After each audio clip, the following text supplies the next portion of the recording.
Mga Kainday, first time kong pumasok dito sa part ng Luneta na ito, kung saan dito binaril si Dr.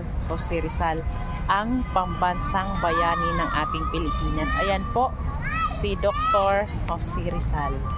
At ayan ang yan. Ayan. So yan mga Kainday, sa tagal-tagal ko na dito sa Metro Manila at sa tagal ko nang pabalik-balik dito sa Luneta. Ngayon lang ako nakapasok dito. Imagine niyo, hindi ko alam na nandito. Sarado pala to? Oo. Nung COVID-19. Kung sa bagay, nung COVID daw pala, isarado to. So, yun nga. Kaya ngayon lang pala talaga kami. Baka mahawa si Dr. Pwedeng pumunta rito. So, ayan na nga.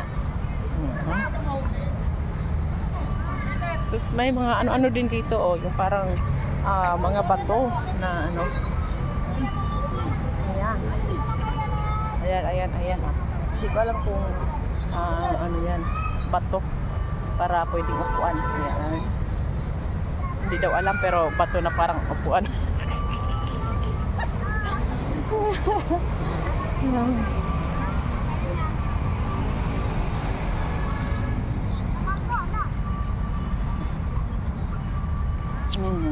Ayan. Ayan mga Kainday.